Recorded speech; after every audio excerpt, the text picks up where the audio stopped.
Bonjour et bienvenue pour cette exploration euh, assez fascinante des sources qui entourent Elisabeth Báthory. On la connaît surtout sous ce surnom, hein, la comtesse sanglante, en Hongrie fin 16e, début 17e siècle. Alors, on a différents types de documents, des transcriptions de procès, des chroniques, mais aussi beaucoup de récits plus tardifs, très littéraires. Le but ici, c'est d'essayer de démêler un peu le vrai du faux, voir ce qui relève de l'histoire et ce qui est devenu un mythe tenace. Oui, c'est un personnage et une affaire particulièrement complexe. Et les sources elles-mêmes, même les sources primaires, comme les témoignages du procès, ben, elles sont pas toujours claires. Elles sont parfois contradictoires, sujettes à interprétation. On est constamment à la frontière entre l'histoire, une horreur qui est peut-être bien réelle, et puis peut-être une intrigue politique derrière tout ça. Le mythe le plus connu, le plus spectaculaire, on va dire, c'est cette histoire de bain de sang, pour rester jeune. Popularisé bien après d'ailleurs, mais si on revient aux accusations officielles de l'époque, euh, qu'est-ce qu'on trouve vraiment? Alors le moment clé, c'est décembre 1610. Le palatin Georges Turgot, qui est quand même le plus haut personnage du royaume après le roi, il intervient au château de Chactis, et là, les rapports décrivent, bon, la découverte de jeunes filles maltraitées, certaines déjà mortes ou mourantes. Du coup, arrestation sur le champ. Báthory et puis plusieurs de ses serviteurs qu'on considère comme complices. Fitzko, Dorco, Elenaio, une certaine Beneka aussi. Et l'ampleur des accusations, ça donne le vertige quand même. Il y a un témoin, Susanda, qui parle une liste trouvée plus tard avec 650 noms de victimes présumées. Les détails des témoignages, même s'il faut être prudent, Oui, très prudent. parce qu'ils ont été obtenus sous la torture pour les complices. Mais ça décrit des choses terribles. Des brûlures, des piqûres d'aiguilles, des filles laissées nues dans le froid. C'est horrible, oui. Mais il faut absolument replacer ça dans le contexte. La Hongrie de cette époque, c'est une société d'une violence assez inouïe. On sort à peine de la révolte paysanne de Doza, le code Werbochy vient d'instaurer le servage perpétuel. Les paysans sont liés à la terre, quoi. Et il y a les guerres quasi permanentes avec les Ottomans. La noblesse a un pouvoir quasi absolu sur les serfs. Un pouvoir de vie et de mort, en fait. La cruauté, malheureusement, elle était presque banale. Oui, c'est un point essentiel. Et ce qui frappe aussi en lisant les documents du procès, ce sont les irrégularités. C'est assez flagrant.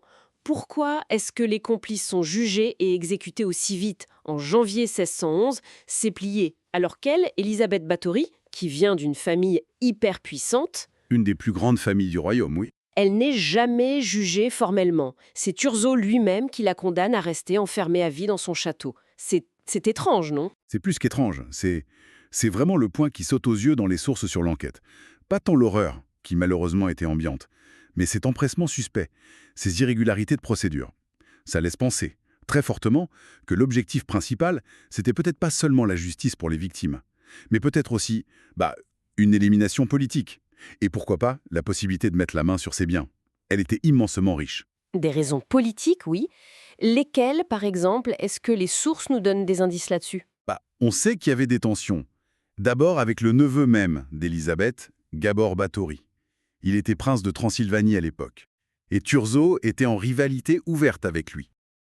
Ensuite, il y a des jeux de pouvoir plus larges qui impliquent les Habsbourg. Et puis, oui, cette fortune colossale des Báthory.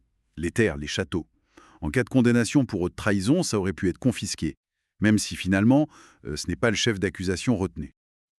Turgot a aussi pu vouloir, comment dire, étouffer un scandale qui risquait d'éclabousser d'autres grandes familles nobles.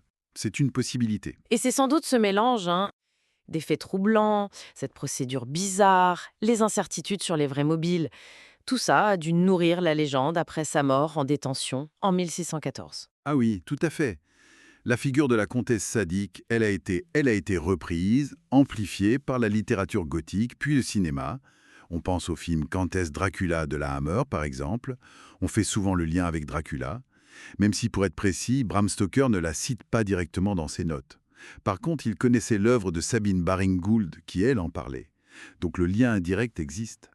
Mais oui, la légende a largement pris le dessus sur l'histoire documentée. Donc si on essaye de conclure à partir de ces sources, on a une figure historique dont le vrai visage reste quand même assez flou. Des actes de cruauté, oui, envers ses servantes, ça semble probable, c'était même attesté avant ses 110, apparemment. Mais l'ampleur réelle, la nature exacte des crimes, et surtout les aspects les plus sensationnels, comme les bains de sang, ça reste très débattu. C'est exactement ça. Est-ce que c'était un monstre sadique unique en son genre ou une femme de pouvoir, peut-être cruelle certes, mais aussi victime d'une conspiration politique dans une époque elle-même très brutale? La réponse est sûrement quelque part entre les deux, un mélange complexe. Les sources nous montrent une aristocrate, potentiellement très dure, dans un monde qu'il était tout autant, mais la vérité complète, elle nous échappe encore largement. Et ça nous fait réfléchir, je crois, sur comment on fabrique les monstres historiques. Comment la peur, la fascination pour l'horreur façonnent les récits qu'on se transmet.